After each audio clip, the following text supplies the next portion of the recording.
माई 1.5 साल से आप इस मरीज की देखभाल कर रही है, लेकिन जरा भी सुधार नहीं है। अब तक क्यों आस लगाई है इससे? जब तक सांस है तब तक आस है।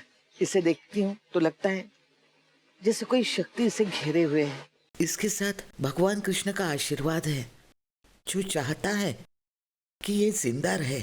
अब उन्हीं के हाथ में है अचेत मरीज को सचेत करना।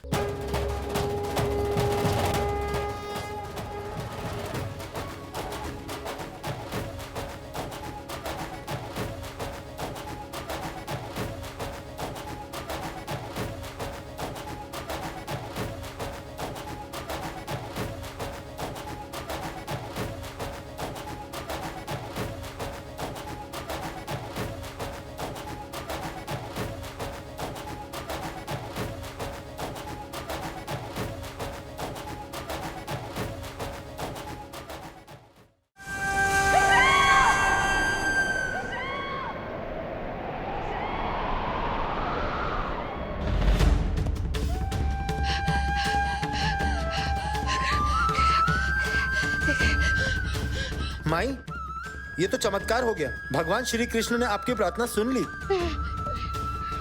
कौन है आप लोग? हम यहाँ कैसे आए?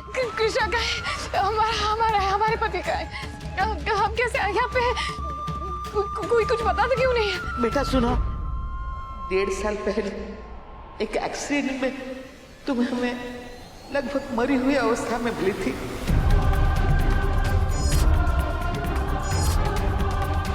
तुम्हारे बचने की कोई उम्मीद नहीं थी। तब हम तुम्हें उठाकर इस आश्रम में ले आए। इतने दिनों तक तुम अचेत थी। आज कृष्णा की मदद से, उनके आशीर्वाद से तुझे होश आया बेटा। 1.5 साल से 1.5 साल हमें समझ में नहीं आ रहा है। कृष्णा कहाँ है? वो हमारे पति हमारे साथ थे। वो गाड़ी चला रहे थे, हम उनके साथ बैठे थे। क्या हुआ? क्या? देखो बेटी, उस भयानक एक्सीडेंट को हम आज तक नहीं भूल पाए हैं। उस पे अगर कोई होगा भी तो उसका बचना असंभव है। ये सब मत बोलिए, भगवान के लिए सब मत बोलिए। कृष्णा को कुछ नहीं हो सकता।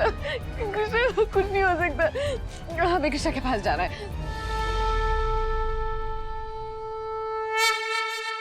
क्या हुआ बेटी? तुम जा रही हो? हमें जाना होगा माई। हमें अपने पति कृष्णा को ढूंढना है। पता नहीं कहाँ होगा, किस हालत में होगा, कैसा होगा। बहुत चिंता होती है उसकी। और हमें अपने बच्चों से भी मिलना है। हमें खुशी है कि तुम अब ठीक हो गई हो। हम ये भी जानते हैं कि किस मुसीबत में हो तुम। हम चाहकर भी नहीं रोकेंगे तुम्हें। जाओ, हमारी दुआएं, हमारी प्रार्थना तुम्हारे साथ है। भगवान करे तुम्हारे साथ सब कुछ अच्छा हो। माई, समझ में नहीं आ रहा है कि आपका शुक्रिया कैसे अदा करें। अपनों ने तो हमें जान से मारने में कोई कसर नहीं छोड़ी थी। हराई होकर भी आपने हमें बचाया, नया जीवन दिया है आपने हमें। आप सचमुच हमारी माँ की तरह है। आपको शुक्रिया कहने और आपका आशीर्वाद लेने के अलावा और कुछ नहीं कर सकते हम। आशीर्वाद दीजिए। सदा सुखी रहो। चलते हैं। बेटी, 2 कदम चलते ही तुम्हारी सांसें फूलने लगती हैं। तुम्हारे फेफड़े अभी भी कमजोर हैं। तुम्हें खुद का ख्याल रखना पड़ेगा। तुम ठीक रहोगी तो सब कुछ ठीक हो जाएगा।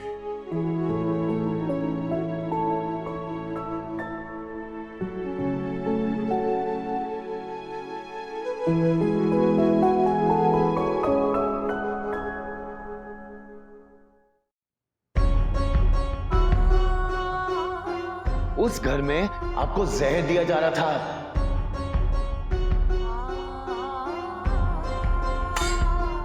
आपको क्या लगता है जब कृष्णा को पता चलेगा इन सब के बारे में तो वो क्या करेगा? इससे पहले ना हम तुमको मार देंगे। अपना बेटा का खुशी छीनी हो तुम, औरत हुए के नाम पे कलंक हो तुम यार, छी है तुम्हारे ऊपर।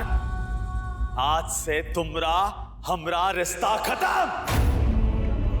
आज से अपनी नई दुनिया की शुरुआत करेंगे हम, जहां हमरा प्यार होएगा, हमारे बच्चे और कोनो और के लिए कोई जगह नहीं। उस दिन तो कृष्णा इस घर से दूर अपनी अलग दुनिया बसाने की बात कर रहा था।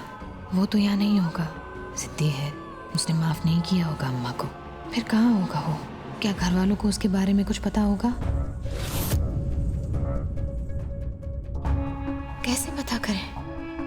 किससे पूछे? कभी सोचा नहीं था कि अपने ही घर में इतना अजनबी जैसा महसूस होगा। वर्मा जी धमकी नहीं, चेतावनी दे रहे हैं।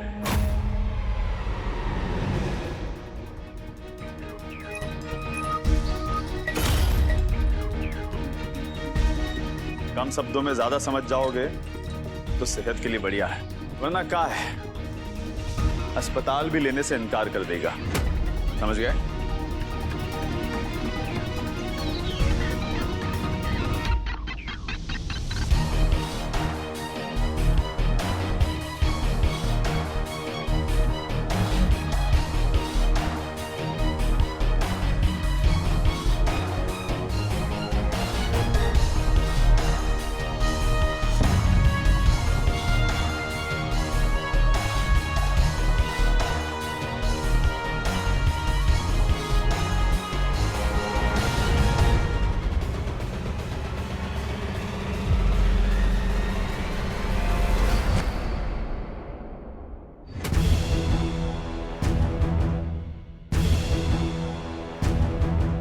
कृष्णा ऐसा क्यों कर रहा है?